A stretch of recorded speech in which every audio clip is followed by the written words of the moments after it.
भगवान मृत्यु का समय कैसे तैयार करते हैं? काल से कौन जीता है? मानव जीवन में समय, परिस्थिति और स्थान बड़ी भूमिका अदा करते हैं। कई बार जो कुछ भी घटित होना होता है, उसी के अनुरूप परिस्थितियां बनती चली जाती हैं। कलयुग में एक ही चक्रवर्ती सम्राट हुए हैं और वो थे सम्राट विक्रमादित्य, जिनके नाम पर भारतवर्ष में विक्रम संवत की शुरुआत हुई। विक्रमादित्य एक बहुत ही पराक्रम, विद्वान, कुशल प्रजापालक, धर्मज्ञ एवं परोपकारी राजा थे। राजा विक्रमादित्य अपनी प्रजा को पुत्रवत प्यार करते थे तथा रात्रि में भेष बदलकर अपनी प्रजा के हालात और कुशलक्षेम जानने के लिए नगर भ्रमण करते हेतु निकल जाया करते थे। एक बार यूं ही राजा विक्रमादित्य भेष बदलकर देर रात्रि में नगर भ्रमण हेतु निकले। भ्रमण करते करते अमृत वेला का समय हो गया। पांव फटने लगे थे। भोर के इस समय राजा विक्रमादित्य नगर की परिक्रमा वाले मार्ग से गुजर रहे थे। मार्ग के दूसरी ओर घना जंगल प्रारंभ हो जाता था। यकायक राजा ने देखा कि एक नौजवान लकड़हारा कंधे पर कुल्हाड़ी लिए जंगल में प्रवेश कर गया और लकड़ी काटने के लिए एक ऊंचे वृक्ष पर चढ़ गया। तत्काल ही राजा विक्रमादित्य ने देखा कि एक भयानक रीछ दौड़ आया और उसी वृक्ष पर चढ़ने लगा जिस पर वह नौजवान लकड़हारा लकड़ी काट रहा था। रीछ को वृक्ष पर चढ़ते देखकर राजा को बड़ा अचंभा हुआ, क्योंकि रीछ तो वृक्ष पर कभी नहीं चढ़ सकता। उस नौजवान लकड़हारे ने जब रीछ को अपनी ओर आते देखा तो उसके हाथ पांव फूल गए। भय के कारण उसके हाथ से वृक्ष की टहनी छूट गई और पृथ्वी पर गिर कर उसके प्राण पखेरु उड़ गए। जब रीछ वृक्ष से नीचे उतरा और राजा को देखते ही देखते उसने एक सुंदर लड़की का रूप धारण कर लिया और जंगल के समीप ही स्थित एक कुएं की जगत मुंडेर पर जाकर बैठ गई। राजा दूर खड़ा कौतूहल से यह सब देख रहा था और सोच रहा था कि यह लड़की बना हुआ रीछ अब क्या करेगा। थोड़ी ही देर में राजा के दो सिपाही जो रात्रि गश्त पर थे उधर आ निकले और इत्तेफाक से दोनों सिपाही आपस में सगे भाई थे। छोटे भाई की नजर जब कुएं की मुंडेर पर बैठी उस सुंदर लड़की पर पड़ी तो बड़े भाई ने बोला, देख भाई, कितनी सुंदर लड़की बैठी है, मेरा मन कर रहा है कि मैं इससे विवाह कर लूं। बड़ा भाई बोला, बड़े भाई के होते हुए छोटा भाई कैसे विवाह कर सकता है? बड़ा होने के नाते पहले मेरी है, इसलिए इससे विवाह तो मैं ही करूंगा। तब छोटा भाई बोला, इससे पहले मैंने देखा है, इसलिए इसे विवाह मैं ही करूंगा। तब बड़ा भाई बोला कि हम तो व्यर्थ ही झगड़ा कर रहे हैं, क्यों ना हम इस लड़की से ही पूछ लें। यह हम दोनों में से जिसे पसंद करेगी वही इस लड़की से विवाह करेगा। इस प्रकार आपस में निर्णय करके दोनों भाई उस लड़की के पास पहुंचे। बड़े भाई ने उस लड़की से प्रश्न किया, हे सुंदरी, आप कौन हो और यहाँ क्या कर रही हो? वह लड़की बोली, मैं पास ही के एक गांव में रहती हूँ और मेरे पति की तलाश में निकली हूँ। छोटा भाई बोला, तुम्हारा पति कहाँ है? तुम चाहो तो उसे ढूंढने में हम तुम्हारी मदद कर सकते हैं। तब वह लड़की बोली, अभी तो मैं कुंवारी हूँ और किसी योग्य वर की तलाश में निकली हूँ। तब छोटा भाई बोला, हम दोनों भाई भी अभी कुंवारे हैं, यदि तुम चाहो तो हमसे किसी एक से विवाह कर सकती हो। लड़की बोली, मैं तुम दोनों में से एक से विवाह कर लूंगी, परंतु मेरी एक शर्त है। दोनों भाई बोले, क्या शर्त है तुम्हारी? लड़की बोली, तुम दोनों में से जो भी अधिक बहादुर होगा मैं उसी से विवाह करूंगी। इतना सुनते ही दोनों भाई स्वयं को एक दूसरे से श्रेष्ठ सिद्ध करने की इच्छा रखते हुए आपस में युद्ध करने लगे। लड़ते लड़ते दोनों भाइयों ने तलवारें निकाली और एक दूसरे के पेट के आर पार कर दी। इस प्रकार तड़प तड़प कर दोनों भाइयों ने अपने प्राण त्याग दिए। तब वह लड़की जोर जोर से हंसी और उठकर एक दिशा की ओर चल पड़ी। यह लड़की छलावा, अब क्या करेगी? ऐसा सोचते हुए राजा विक्रमादित्य भी थोड़ी दूरी तक नजर रखते हुए उस लड़की के पीछे पीछे चलने लगे। अब तक सूर्य भगवान भी पूर्ण रूप से उदय हो चुके थे, परंतु सम्राट विक्रमादित्य एक रीछ के वृक्ष पर चढ़ने और फिर एक सुंदर लड़की का रूप बदलने की विचित्र घटना अपनी आंखों से देखकर अपनी सुध-बुध खो बैठे थे। उन्हें अपनी भूख, प्यास व राजपाट के विषय में कुछ भी ध्यान रहा तो केवल उस रहस्यमयी सुंदर लड़की के विषय में जानने की जिज्ञासा। अतः उस सुंदर लड़की के सावधानी पूर्वक दूरी बनाकर पीछा करते करते लगभग 200 कदम आगे चलने के बाद राजा विक्रमादित्य के विस्मय की सीमा न रही, क्योंकि राजा विक्रमादित्य के देखते ही देखते एकाएक ही वह सुंदर लड़की अब एक लड़की नहीं अपितु एक जहरीले नाग का रूप धारण कर चुकी थी। वह जहरीला नाग अब बड़ी तेजी से आगे बढ़ रहा। कुछ दूर आगे चलकर वह नदी में बह रही थी। वह भयानक जहरीला नाग नदी के किनारे पहुंचकर कुछ क्षण रुका और राजा के देखते ही देखते नदी में कूद गया। नदी के बीचों बीच एक नाव चल रही थी जिसमें 20-25 लोग सवार थे। वह जहरीला नाग उस नाव की तरफ बढ़ने लगा। सम्राट विक्रमादित्य किनारे पर खड़े होकर यह सब कुछ देख रहे थे। देखते ही देखते वह जहरीला नाग उस नाव में कूद गया। नाग पर नजर पड़ते ही नाव में भगदड़ मच गई और अपनी जान बचाने के लिए लोग नाव से पानी में कूद पड़े। उनमें से जो लोग तैरना जानते थे वे तो तैर कर नदी से बाहर निकल गए और जो तैरना नहीं जानते थे वे सभी लोग पानी में डूबकर मर गए। थोड़ी देर के बाद वह नाग नदी से बाहर निकला और नदी के किनारे किनारे आगे बढ़ने लगा। सम्राट विक्रमादित्य उसके पीछे पीछे चलने लगे। कुछ दूर जाकर विक्रमादित्य को एक बार फिर आश्चर्यचकित होना पड़ा, क्योंकि उस नाग ने एक बार फिर अपना रूप बदला। अब वह एक ब्राह्मण रूप ले चुका था। राजा विक्रमादित्य ने सोचा कि इस भले रहस्यमय प्राणी के विषय में जानकारी लेने का उचित अवसर है, क्योंकि इस समय यह भले एक वृद्ध ब्राह्मण के रूप में है। अब मैं इससे इसके बारे में सुगमता से पूछ सकता हूँ। यह सोचकर राजा विक्रमादित्य शीघ्रता से उस रहस्यमयी ब्राह्मण की ओर बढ़ने लगे। राजा विक्रमादित्य तो उस छलावे रहस्यमयी बल को पीछा कर रहे थे। अब राजा विक्रमादित्य तेज तेज कदमों से चलने और वृद्ध ब्राह्मण छलावे के सम्मुख पहुंच गए और उसे हाथ जोड़कर प्रणाम किया। वृद्ध ब्राह्मण ने भी हाथ उठाकर अभिवादन स्वीकार किया। तब राजा विक्रमादित्य ने उससे प्रश्न किया, आप कौन हैं? वह बोला, तुम्हें दिखाई नहीं देता मैं ब्राह्मण हूँ। राजा बोला, आप असत्य बोल रहे हो, आप ब्राह्मण तो नहीं हो। वह बोला, तो फिर तुम ही बता दो मैं कौन हूँ। राजा बोला, तुम वो नहीं हो जो नजर में आ रहे हो। वह बोला, मैं जो कुछ भी हूँ तुम्हें इससे क्या लेना देना, तुम अपने काम से काम रखो और अपना रास्ता नापो। राजा बोला, मैं सच्चाई जाने बिना आपका पीछा नहीं छोड़ूंगा, आपको सच्चाई बतानी ही पड़ेगी।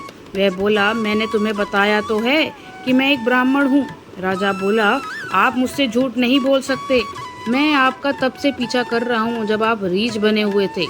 उस समय से आपने उस नौजवान लकड़हारे को मारा, फिर आप एक सुंदर लड़की बने और उन दोनों सिपाही भाइयों को एक दूसरे के हाथों मरवा दिया। फिर आप एक जहरीले नाग का रूप धारण करके नदी में छलांग लगा दी और नदी पार कर रहे नाव में घुस गए और तुम्हारी दहशत के कारण नाव में सवार यात्रियों ने भगदड़ मच गई।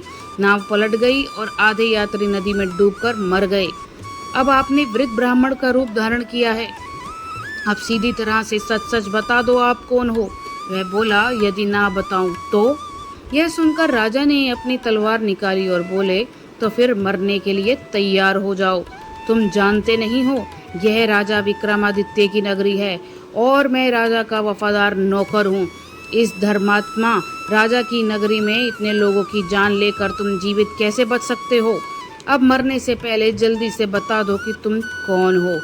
राजा विक्रमादित्य की यह धमकी सुनकर वह वृद्ध ब्राह्मण जोर जोर से खिलखिलाकर हंस पड़ा और बोला, मैं जानता हूँ कि यह महाप्रतापी सम्राट विक्रमादित्य की राजधानी है और मैं ये भी जानता हूँ कि तुम विश्व प्रसिद्ध सम्राट विक्रमादित्य ही हो। फिर भी एक बात जान लो कि तुम मुझे नहीं मार सकते, बल्कि एक दिन ऐसा आएगा कि मैं ही तुम्हें मारने के लिए विवश कर दूंगा। उसके लिए यह बोल सुनकर राजा विक्रमादित्य सोचने लगे कि जिसने इस वेश में भी मुझे पहचान लिया वह कोई छोटी मोटी हस्ती तो हो नहीं सकती। पर राजा थोड़े विनम्र होकर बोले, अब आपने मुझे पहचान ही लिया है तो कृपया आप बताइए कि आप वास्तव में हो कौन। तब ब्राह्मण बोला, किसी ने सत्य ही कहा है कि संसार में 4 प्रकार के हट प्रसिद्ध हैं, राजहट, बालहट, त्रियाहट और योगहट। तुम राजा हो, राजहट पर अड़े रहो, बिना मेरी सच्चाई जाने तुम मरोगे नहीं, इसलिए मुझे बताना ही पड़ेगा कि मैं कौन हूँ। अतः राजन, अब ध्यान लगाकर सुनो कि मैं कौन हूँ और तुम्हारी राजधानी में क्यों आया हूँ। तब उस वृद्ध ब्राह्मण ने बताना शुरू किया, ए राजन, मैं तुम्हें बताता हूँ कि मैं कौन हूँ। जो भी मैं बताऊंगा एक एक शब्द ध्यान लगाकर सुनना। मेरा नाम काल है। तुम जानते हो कि इस संसार में जितने भी प्राणी जन्म लेते हैं उनकी मृत्यु निश्चित है। इसलिए इस भूमि को मृत्यु लोक भी कहा जाता है। जब प्राणी माता के गर्भ में आता है तो उसके पूर्णांग बनने के बाद आत्मा उसमें प्रवेश करती है, अर्थात यह सजीव हो उठता है। उसी समय उसकी मृत्यु का समय, स्थान और परिस्थिति अर्थात मृत्यु किस प्रकार से होगी यह भी विधाता की ओर से निश्चित कर दिया जाता है। राजन, तुम यह भी जानते हो कि दुनिया के हर प्राणी के जन्म मरण का लेखा जोखा चित्रगुप्त के पास है। जब किसी प्राणी की मृत्यु का समय आ जाता है तो वह धर्मराज को सूचित करते हैं। अब क्योंकि सभी प्राणियों की मुक्ति मृत्यु का विभाग भगवान शिव के पास है, अतः धर्मराज उस प्राणी को मृत्यु प्रदान करने की आज्ञा भगवान शिव से मांगते हैं। जब भगवान शिव आज्ञा दे देते हैं तो धर्मराज मुझे अर्थात काल को आज्ञा देते हैं। तब मैं मृत्युलोक अथवा पृथ्वी पर आता हूँ। मुझे यह पता होता है कि किस प्राणी की किस समय किस स्थान पर और किस परिस्थिति में मृत्यु होगी। मैं उस प्राणी को निश्चित समय पर उसी निश्चित स्थान पर लेकर जाता हूँ अथवा पहुँचा देता हूँ जहाँ पर उसकी मृत्यु लिखी हुई है अथवा निश्चित है। और जिस प्रकार से उसकी मृत्यु लिखी हुई है मैं उस स्थान पर वैसी परिस्थिति अथवा हालात बना देता हूँ। उस लकड़हारे को मैंने ही मारा। राजा विक्रमादित्य बोले, तुम फिर झूठ बोल रहे हो।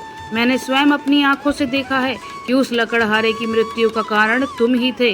वृद्ध ब्राह्मण बोला, बेशक कारण मैं बना था, लेकिन सांसारिक लोग तो ये नहीं समझते हैं कि लकड़हारे की मृत्यु वृक्ष से गिरकर वृक्ष का टहना टूटने के कारण हुई है और फिर मुझे तो मृत्युदेव धर्मराज के आदेश का पालन करना ही पड़ता है। उसकी मृत्यु वृक्ष पर से गिरने के कारण लिखी हुई थी, इसलिए मैंने रीछ बनकर वैसी ही परिस्थितियां व हालात पैदा कर दिए। नहीं तो जरा सोचो, यदि असली रीछ होता तो क्या कभी पेड़ पर चढ़ पाता? कदापि नहीं। परंतु वह तो मैं था और मेरे लिए तो कुछ भी असंभव नहीं। अगर उन सिपाही भाइयों की बात करें तो उनको भी मैंने नहीं मारा। उनकी मृत्यु एक दूसरे के हाथों लिखी थी, अतः उनके लिए मुझे सुंदर लड़की बनना पड़ा। नाव में सवार कुछ लोगों की मृत्यु पानी में डूबने में से लिखी थी, इसके लिए मुझे भयानक नाग का रूप धारण करना पड़ा। राजन, मुझे लगता है कि अब आप अच्छी तरह समझ गए होंगे कि मैं कौन हूँ और तुम्हारी नगरी में क्यों आया था, और यह भी समझ गए होंगे कि समय, स्थान और परिस्थिति की संसारिक प्राणी के जीवन में कितनी बड़ी भूमिका होती है। राजा विक्रमादित्य ने वृद्ध ब्राह्मण रूपी काल की बात बड़े ध्यान से सुनी और गंभीर हो गए। काल कहने लगा, हे राजन, अब मैं चलता हूँ। राजा विक्रमादित्य बोले, हे कालदेव, आपने मुझे बहुत अच्छी जानकारी दी है, जिसके लिए मैं आपका बहुत आभार व्यक्त करता हूँ। कृपया जाने से पहले मेरे एक और प्रश्न का उत्तर देते जाइए। कालदेव बोले, पूछो, क्या पूछना चाहते हो? शीघ्र पूछो, मेरे पास इतना वक्त नहीं है। राजा विक्रमादित्य बोले, कृपा करके मुझे ये बताइए कि मेरी मृत्यु कब, किस स्थान पर और किस प्रकार से होगी। कालदेव बोले, हे राजन, मैं ये तो बता सकता हूँ कि तुम्हारी मृत्यु कहाँ और किस प्रकार होगी, परंतु ये नहीं बता सकता कि तुम्हारी मृत्यु कब होगी। राजा विक्रमादित्य बोले, हे काल, मृत्यु का समय बताने में आपको क्या आपत्ति है? कालदेव बोले, राजन, यदि मैंने पहले ही आपको मृत्यु का समय बता दिया तो इसी क्षण से आप चिंताग्रस्त हो जाओगे, और आप जो जानते ही हो कि चिंता चिता समान होती है। अभी तो आपको अपने शासनकाल में बहुत से शुभ और जन कल्याण के कार्य करने हैं। राजा विक्रमादित्य बोले, चलो, समय सही ना सही, यह तो बता दो कि मेरी मृत्यु कहाँ और कैसे होगी। कालदेव बोले, सुनो राजन, तुम्हारी मृत्यु तुम्हारे ही महल में सीढ़ियों से पांव फिसलकर गिरने के कारण होगी। इतनी बात सम्राट विक्रमादित्य को बताकर वृद्ध ब्राह्मण काल रूपी शीघ्रता से एक दिशा की ओर चल पड़े और कुछ दूर जाकर विलुप्त हो गए। इस वक्त तक सूर्य भगवान भी पूर्ण रूप से अस्त हो चुके थे। चारों तरफ अंधकार छा गया था। राजा विक्रमादित्य अब तक शारीरिक और मानसिक रूप से थक चुके थे, अतः मन में गहन सोच विचार लिए हुए तेज कदमों से अपने महल की ओर प्रस्थान कर गए और आगे चलकर सचमुच में ऐसा ही हुआ।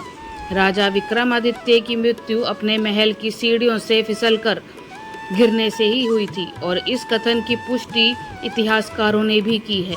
दोस्तों, आपको यह वीडियो अच्छी लगी हो तो वीडियो को लाइक और शेयर कीजिए, एक प्यारा सा कमेंट कर दीजिए और अगर आपने अभी तक इस कथा को सुनकर चैनल को सब्सक्राइब नहीं किया है तो जल्दी सब्सक्राइब कर लीजिए। धन्यवाद। जय महा